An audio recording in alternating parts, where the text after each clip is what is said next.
As we get close to Rosh Hashanah, Yom Kippur, one of the questions that comes up is, how do I do Teshuvah? Should I do Teshuvah? What should be my approach? And let me begin with one observation. The key question you have to ask yourself before you begin the process is, will this help me become a better Eved Hashem, become closer to Hashem, or not? If you assess that likely you're going to get depressed, if you assess that likely you're going to become despondent, or even if you think that by bringing back memories it's going to make them more vivid and make more of a problem, then you don't do Teshuvah. You stand in front of your Creator and you say the words, Hashem, I deeply regret where I am, and I greatly aspire, wish, and plan to change. Right now I can't grapple with it because it's going to lead to the opposite effect. Please allow me to do a complete Teshuvah, but right now I can't do it. And with those words, you concentrate on every other aspect of your growth and many other areas to focus on. But assuming that's not where you're at, assuming that you're ready to take on this challenge, and assuming that it won't lead you to depression, it won't make the images more vivid and create more trouble. So how do you do Teshuvah? So I'd like to share with you that one element of Teshuvah is very simple, one is very difficult. The Rambam tells us there are 4 parts of Teshuvah. The first part is simply azivas hachet, leaving the sin. The second part is vidui, speaking out, saying to Hashem that which I've done, telling Hashem it. The third part is charata, is remorse. Those first 3 are not difficult at all.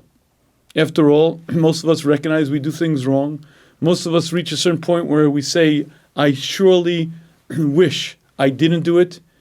And a sense of regret and a sense of, wow, if I could just go back and undo or not do, I would give anything to do it, isn't that difficult to attain.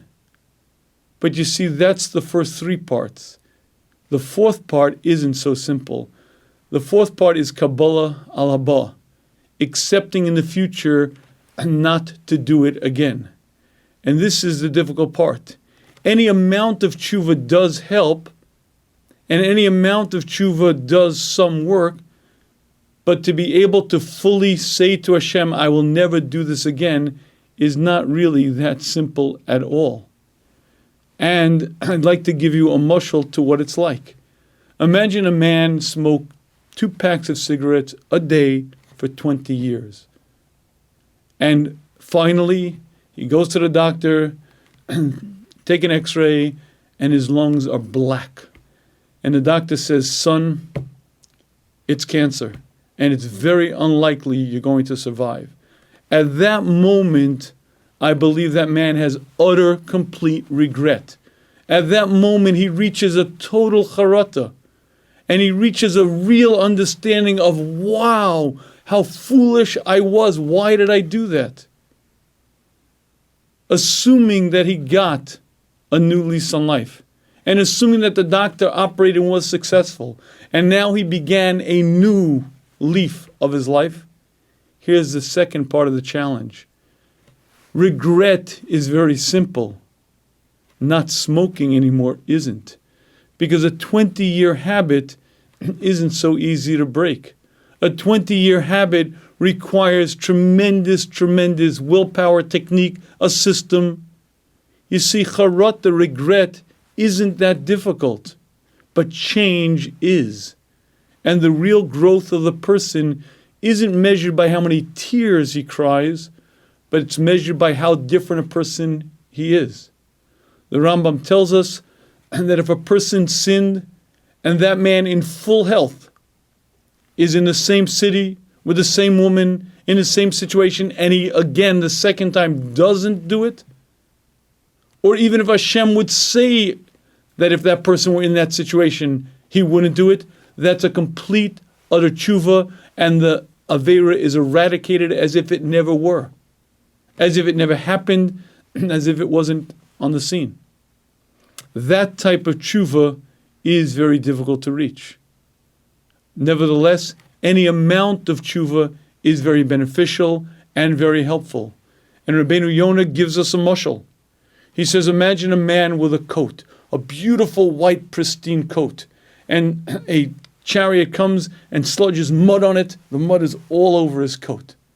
What does he do? He takes a cloth and he rubs. As he rubs, some of the mud comes off, some comes off, a little more comes off. Then he has to apply liquid, and then he has to rub, and he has to actually rub deeply, deeply into the fabric itself to really get out not just the stain, but the remnant of the stain. And if he really, really scrubs totally and completely, it's gone. Rabbeinu Yonah says that's tshuva. Any amount of regret, any amount of saying to Hashem, I wish I didn't do this, I wish I weren't involved, has an effect. It wipes off a little bit.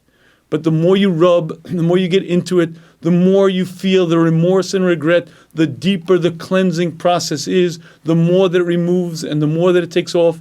And if a person actually reaches the level where he totally, totally regrets radically and completely, and Hashem says about this person, he so has changed, and he's such a different person, he would never do it again, that's a total, complete tshuva, white coat again, as if he never sinned, as if totally, completely cleaned. That type of total tshuva rarely comes quickly. It's a 20-year plan, it's the future, but right now, dealing with it, dealing with the regret, and dealing with the remorse, and more than anything, dealing with the plan to change is very beneficial, and any amount of tshuva helps, but it requires the strength, the commitment to actually step forward and take the steps and use the system the way Hashem created it. Thank you for listening to the Guard Your Eyes Daily Chizuk broadcast. Pass them on to your friends and help spread Kedusha in the world.